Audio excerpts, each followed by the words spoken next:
अक्टूबर 1954। एक 12 साल का दुबला पतला लड़का सड़कों पर पागलों की तरह रोता हुआ भाग रहा है।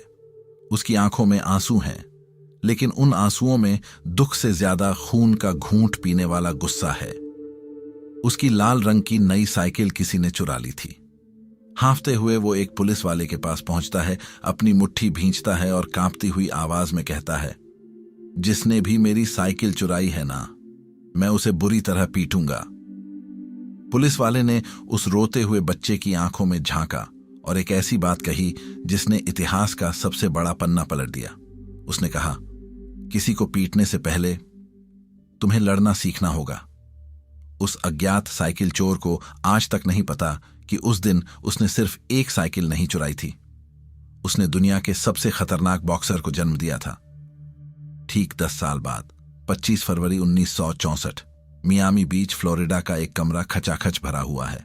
फ्लैश बल्ब चमक रहे हैं। एक 22 साल का दुबला पतला बॉक्सर पागलों की तरह चिल्ला रहा है। उसकी आंखें फटी हुई हैं, पल्स रेट 120 तक पहुंच चुकी है।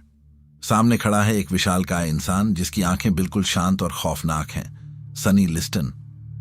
अगर आप 1964 में एक बॉक्सिंग एक्सपर्ट होते तो आपको पूरा यकीन होता कि आज रात इस 22 साल के लड़के की रिंग में मौत होने वाली है। यह कोई मजाक नहीं था। एरिना के बाहर सच में एम्बुलेंस खड़ी की गई थी।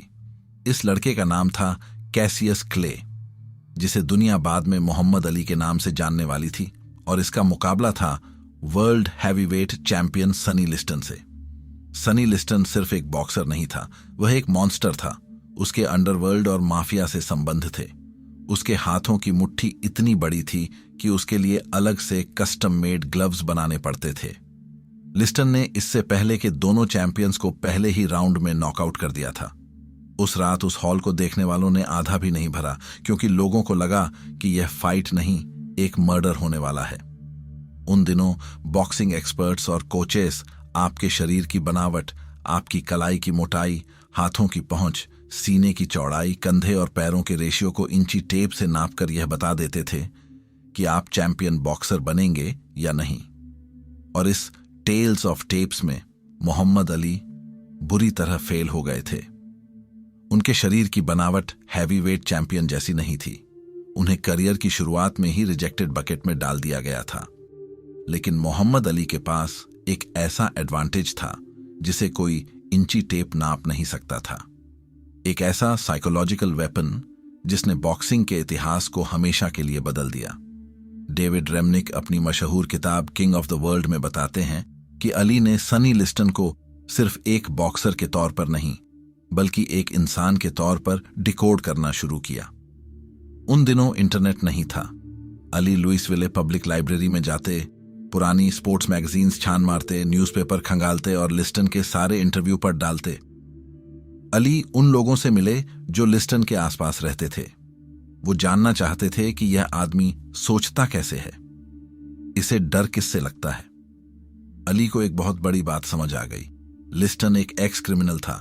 वो गुंडों और माफिया के बीच रहा था, और ऐसे लोग किसी बहादुर आदमी से नहीं डरते, वो डरते हैं एक पागल इंसान से। लिस्टन को लगता था कि एक पागल इंसान कुछ भी कर सकता है, उसे अपनी जान की परवाह नहीं होती। बस फिर क्या था, अली ने अपनी चाल चल दी। मैच से पहले अली ने पागलों जैसी हरकतें शुरू कर दी। वो लिस्टन के घर के बाहर रात में जाकर चिल्लाते, प्रेस कॉन्फ्रेंस में अजीबोगरीब बातें करते। वे लिस्टन के दिमाग में यह बात बैठाना चाहते थे कि वह एक सनकी इंसान है। अली जानते थे नॉकआउट पंच वह होता है जिसकी दुश्मन को उम्मीद ना हो। उस रात रिंग में अली की स्पीड ने लिस्टन के भारी भरकम शरीर को थका दिया। अली की फुर्ती और उनके अटूट विश्वास ने लिस्टन के दिमाग को तोड़ दिया। 7वें राउंड में लिस्टन अपने कॉर्नर से उठा ही नहीं, उसने हार मान ली। दुनिया का सबसे खतरनाक बॉक्सर एक 22 साल के लड़के के माइंड गेम से हार चुका था। टेप की कहानी धरी की धरी रह गई। जब हम ताकत की बात करते हैं तो हम डोले शोले या सीने की चौड़ाई देखते हैं, लेकिन हार्वर्ड यूनिवर्सिटी की थियरी ऑफ मल्टीपल इंटेलिजेंसेस के मुताबिक मोहम्मद अली के पास दुनिया की सबसे दुर्लभ किनेस्थेटिक इंटेलिजेंस थी। लिस्टन के साथ हुए रीमैच में अली ने जो ऐतिहासिक फैंटम पंच मारा था, वो इतना तेज था कि कैमरों ने उसे फ्रेम में मिस कर दिया था। वो नॉकआउट ताकत मांसपेशियों से नहीं आई थी, बल्कि माइक्रो सेकंड्स के अंदर उनके कूल्हों, कंधों और मुट्ठी के एक परफेक्ट मैथमेटिकल रोटेशन से पैदा हुई थी। एक ऐसी फिजिक्स जिसे आज भी स्पोर्ट्स साइंटिस्ट्स डिकोड करते हैं। हमेशा से कहा जाता है कि अपने गोल्स को सीक्रेट रखो, शांति से मेहनत करो और सफलता को शोर मचाने दो। लेकिन मोहम्मद अली ने इस नियम को तोड़ दिया। वह नेशनल टीवी पर आकर चिल्लाते थे, मैं उसे चौथे राउंड में नॉकआउट कर दूंगा, मैं दुनिया का सबसे महान बॉक्सर हूं। क्या यह सिर्फ एरोगेंस था? बिल्कुल नहीं। इसे पब्लिक कमिटमेंट इफेक्ट कहते हैं। जब आप पब्लिक में पूरी दुनिया के सामने कोई बहुत बड़ा दावा कर देते हैं तो आपकी इज्जत दांव पर लग जाती है। उस वक्त आपके दिमाग का सर्वाइवल मैकेनिज्म ट्रिगर हो जाता है। आपका ब्रेन आपकी प्रायोरिटी को रीस्ट्रक्चर कर देता है ताकि आपको पब्लिक बेइज्जती से बचा सके। आपके पास सिर्फ दो रास्ते बचते हैं, या तो आप अपनी बातों से मुकर जाएं और हार मान लें, या फिर आप अपने एक्शन और वर्क एथिक को अपने दावों के लेवल तक ले जाएं। मोहम्मद अली हर बार अपने एक्शन को लेवल अप करते थे। आपकी असली लड़ाई आपके खुद के सेल्फ डाउट से है। एक बार आपका दिमाग आपके पक्ष में आ गया तो बाकी सब सिर्फ एक स्ट्रेटजी है। लेकिन एक चैंपियन सिर्फ अपनी जीत से नहीं बनता। उसकी महानता इस बात से तय होती है कि वह अपने बिलीफ के लिए क्या कीमत चुकाने को तैयार है। 1967 में अमेरिका वियतनाम में युद्ध लड़ रहा था। अली को अमेरिकी सेना में भर्ती होने का आदेश मिला, लेकिन अली का ज़मीर, उनका धर्म और उनके उसूल इस युद्ध के खिलाफ थे। 28 अप्रैल 1967 को ह्यूस्टन में जब आर्मी ऑफिसर ने 3 बार उनका नाम पुकारा, कैसियस क्ले, तो अली अपनी जगह से 1 इंच भी नहीं हिले। उन्हें पता था कि इस एक कदम ना बढ़ाने की कीमत क्या होगी, और कीमत बहुत बड़ी थी। उनका वर्ल्ड हैवीवेट टाइटल छीन लिया गया, उनका बॉक्सिंग लाइसेंस रद्द कर दिया गया, उन पर 5 साल की जेल की सजा और $10,000 का जुर्माना लगाया गया। सोचिए, एक एथलीट जो अपनी जिंदगी के सबसे प्राइम सालों में था, जिसके पास पैसा, शोहरत और ताकत थी, उसने अपने उसूलों के लिए सब कुछ दांव पर लगा दिया। आज के समय में हम कैलकुलेटेड रिस्क लेने की बात करते हैं। अली ने अपनी पूरी जिंदगी, अपना पूरा करियर दांव पर लगा दिया, क्योंकि उनका मानना था जिसमें रिस्क लेने की हिम्मत नहीं है वो जिंदगी में कभी कुछ हासिल नहीं कर सकता। 3.5 साल तक अली बॉक्सिंग रिंग से दूर रहे। उन्होंने कॉलेज में जाकर स्पीच दी, अपने विचारों पर डटे रहे। उनके इस फैसले ने सिर्फ स्पोर्ट्स को नहीं बल्कि पूरी अमेरिकी सोसाइटी को हिलाकर रख दिया। अली अक्सर कहते थे, service to others is the rent you pay for your room here on earth.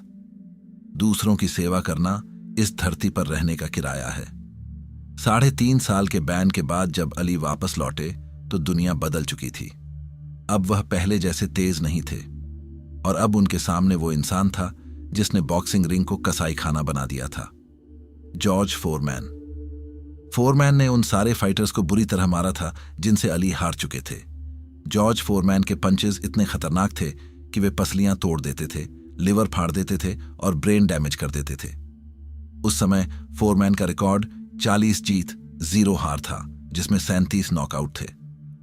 October 1974, Kinshasa, जैरे। इस फाइट को नाम दिया गया था रंबल इन द जंगल। सुबह के 4 बज रहे थे। एरिना में भयंकर उमस और गर्मी थी। इस फाइट में भी लोगों ने बेट लगाई थी कि मोहम्मद अली स्ट्रेचर पर घर जाएंगे, और पहले कुछ राउंड्स देखकर ऐसा ही लगा। नॉर्मन मेलर अपनी शानदार किताब द फाइट में इस मैच का रोंगटे खड़े कर देने वाला वर्णन करते हैं। मेलर बताते हैं कि अली ने उस रात बॉक्सिंग का सबसे खतरनाक दांव खेला, जिसे बाद में रोपे डोप कहा गया। अली रिंग की रस्सियों पर टिक गए और उन्होंने फोरमैन को इनवाइट किया कि आओ और मुझे मारो। फोरमैन ने अपनी पूरी ताकत से अली की बॉडी पर, उनकी पसलियों पर पंच मारना शुरू किया, ऐसे पंच जो एक नॉर्मल इंसान की जान ले ले। जब फोरमैन पंच मारता, अली रस्सियों के साथ पीछे की तरफ झुक जाते, जिससे पंच का मोमेंटम टूट जाता। यह कोई शारीरिक लड़ाई नहीं थी, यह सफरिंग यानी दर्द सहने की स्ट्रेटेजी थी। अली अपनी बॉडी पर वो मार झेल रहे थे, लेकिन साथ ही फोरमैन के कान में फुसफुसा रहे थे, is that all you got George? They told me you could punch. क्या बस इतनी ही ताकत है जॉर्ज? लोगों ने तो कहा था तुम अच्छा मार लेते हो। 8 राउंड तक फोरमैन अपने पंच मार मार कर पूरी तरह थक चुका था।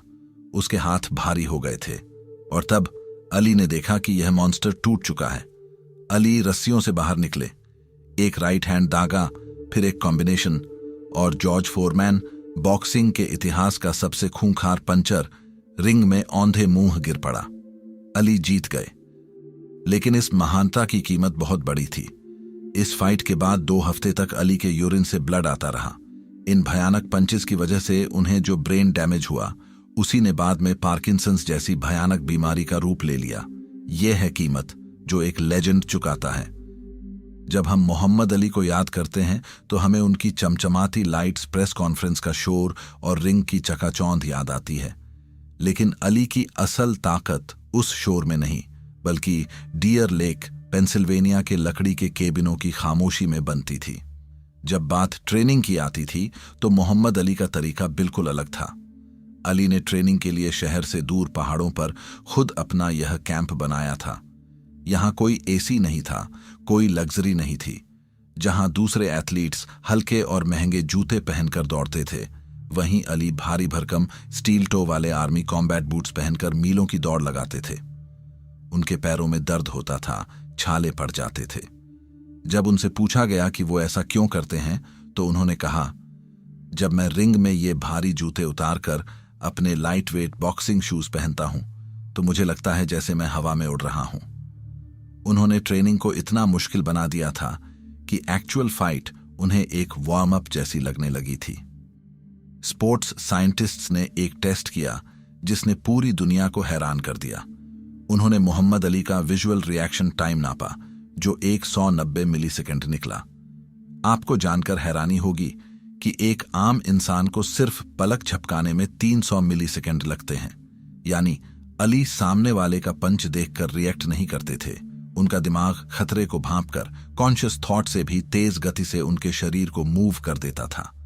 यह हजारों घंटों की प्रैक्टिस से बना एक ऐसा न्यूरल पाथवे था जिसने उन्हें रिंग में मानो द मैट्रिक्स का असली न्यू बना दिया था। दिलचस्प बात यह थी कि अली अपने सिटअप्स या पुशअप्स कभी शुरू से नहीं गिनते थे। उनका मानना था कि असल ट्रेनिंग उस वक्त शुरू होती है जब शरीर में दर्द महसूस होने लगता है। जब जिस्म हार मानने लगता है, वो अपनी गिनती तब शुरू करते थे। अली अक्सर एक बात कहते थे, मुझे ट्रेनिंग के हर एक मिनट से नफरत थी, लेकिन मैंने खुद से कहा, हार मत मान, अभी यह दर्द सह ले और बाकी की जिंदगी एक चैंपियन की तरह जी। यह अली की हाइपरबोली यानी बात को बढ़ा चढ़ाकर कहने का तरीका था। वो आपको यह समझाना चाह रहे थे कि चाहे आप दुनिया के सबसे महान एथलीट हों या अपने फील्ड के टॉप 1% पर जाना चाहते हो, प्रैक्टिस हमेशा दर्दनाक होगी। अगर वो दर्द नहीं दे रहा तो आप अपनी लिमिट्स को पुश नहीं कर रहे हैं। असली कॉन्फिडेंस तब नहीं आता जब दुनिया आपके लिए ताली बजाती है। असली कॉन्फिडेंस तब आता है जब आप अकेले होते हैं, जब कोई देखने वाला नहीं होता, कोई ताली बजाने वाला नहीं होता, कोई रिवॉर्ड नहीं मिल रहा होता, और तब भी आप काम चोरी नहीं करते। जब आपके सबकॉन्शियस माइंड को यह पता लग जाता है कि आप खुद से किए गए वादे नहीं तोड़ते, तब वो सच्चा कॉन्फिडेंस पैदा होता है जिसे कोई हरा नहीं सकता। 1973 में केन नॉर्टन के खिलाफ फाइट के दूसरे राउंड में ही नॉर्टन के एक भयानक पंच से मोहम्मद अली का जबड़ा टूट गया। एक नॉर्मल इंसान ऐसे दर्द में तुरंत बेहोश हो जाता। मेडिकल साइंस कहती है कि जबड़े का दर्द सीधे ब्रेन को शॉक वेव भेजता है, लेकिन अली ने रेफरी को फाइट रोकने नहीं दी। टूटे हुए जबड़े के साथ मुंह में खून भरकर वह पूरे 12 राउंड तक लड़ते रहे। यह मेंटल टफनेस का सबसे खूंखार और कच्चा उदाहरण था। उनका दिमाग उनके शरीर के दर्द से बहुत आगे निकल चुका था। अली ने 61 प्रोफेशनल फाइट्स लड़ी, 56 जीती, लेकिन वो 5 फाइट्स हारे भी। जब वो जीतते थे तो वो अपनी तारीफ करने में कोई कसर नहीं छोड़ते थे, क्योंकि यह उनके ब्रांड का हिस्सा था। लेकिन उनकी असली महानता तब दिखी जब वो हारे। केन नॉर्टन जैसे स्थापित बॉक्सर से हारने के बाद जहां उनका जबड़ा टूट गया था, अली ने कोई बहाना नहीं बनाया। उन्होंने कहा, मैंने कभी हारने के बारे में नहीं सोचा था, लेकिन आज जब मैं हारा हूं तो मैं पूरी शालीनता से हारूंगा। अपने फैंस और इस खेल के प्रति मेरी इतनी जिम्मेदारी तो बनती है। हम सबको हार का सामना करना आना चाहिए। अगर हमें गिरने से डर लगता है तो हम कभी तेज दौड़ नहीं सकते। चैंपियंस हारने के बारे में सोचते नहीं हैं, लेकिन अगर हार सामने आ जाए तो वो उससे मुंह नहीं चुराते। वो अपनी हार को आंखों में देखते हैं, उसे सीखते हैं और अगले दिन डियर लेक की खामोशी में वापस लकड़ियां काटना शुरू कर देते हैं। 1960 में रोम ओलंपिक्स में गोल्ड मेडल जीतने के बाद 18 साल के मोहम्मद अली को लगा कि अब अमेरिका में उन्हें इज्जत मिलेगी। वो अपना गोल्ड मेडल गले में पहनकर एक रेस्टोरेंट में गए, लेकिन उन्हें वहां खाना देने से मना कर दिया गया क्योंकि उनका रंग काला था। उस दिन अली को समझ आ गया कि यह मेडल उनके किसी काम का नहीं है अगर यह उन्हें एक इंसान होने की इज्जत नहीं दिला सकता। उन्होंने वो मेडल ओहायो नदी में फेंक दिया। यह कोई मामूली घटना नहीं थी, यह एक इंसान द्वारा अपने ईगो और सोसाइटी के दिए हुए रिवॉर्ड्स को लात मारना था। अली को समझ आ चुका था कि असली मेडल गले में नहीं लटकता, वो आपके माइंडसेट में होता है। मोहम्मद अली सिर्फ एक बॉक्सर नहीं थे, वह एक जीता जागता स्कूल ऑफ थॉट थे। अली कहते थे कि अगर मैं एक कचरा उठाने वाला भी होता तो मैं दुनिया का सबसे बेहतरीन कचरा उठाने वाला होता। मैं इतनी सफाई से काम करता कि लोग उस जगह की चमक देखकर हैरान रह जाते, क्योंकि काम कोई भी छोटा नहीं होता, आपका उसके प्रति नजरिया उसे बड़ा बनाता है। अली पूरी दुनिया के सामने अपने गोल्स चिल्लाते थे। आज इसी वक्त इस वीडियो के कमेंट सेक्शन को अपना पब्लिक कमिटमेंट बोर्ड बनाओ। कमेंट में जाकर लिखो कि अगले 6 महीने में तुम कौन सा एक गोल हर हाल में अचीव करने वाले हो। तुम्हारी इज्जत दांव पर है, लिखो और खुद को एक कोने में धकेलो ताकि पीछे हटने का कोई रास्ता न बचे। मोहम्मद अली ने खुद कहा था, लगातार खुद से सही बात दोहराने से विश्वास पैदा होता है, और जब वह विश्वास एक अटूट कन्विक्शन बन जाता है तो चमत्कार होने लगते हैं। अगर आप सच में अपने उस ग्रेटेस्ट वर्जन से मिलना चाहते हैं, अपनी लिमिट्स को तोड़ना चाहते हैं और एक अटूट डिसिप्लिन बनाना चाहते हैं, तो अब एक्शन लेने का वक्त है। डिस्क्रिप्शन के पहले लिंक पर क्लिक करें और मेरी 50 स्टेप डिसिप्लिन और मेंटल टफनेस प्लेबुक डाउनलोड करें। यह पूरा प्रोग्राम हिंदी में है और आपकी पुरानी आदतों को हमेशा के लिए बदल देगा। लिंक पर क्लिक करें और अपनी असली ट्रेनिंग आज से शुरू करें। अली ने दुनिया की कोई भी लिमिट अपने ऊपर हावी नहीं होने दी। किसी और के बनाए हुए सीलिंग को उन्होंने कभी अपनी हद नहीं माना। अपने बिलीफ सिस्टम को इतना मजबूत बनाओ कि जब दुनिया आपके हारने की शर्त लगा रही हो, जब टेल्स ऑफ टेप्स कह रहा हो कि तुम फेल हो जाओगे, तब तुम्हारा इनर कॉन्फिडेंस तुमसे कहे, आई एम द ग्रेटेस्ट। बहुत बहुत धन्यवाद।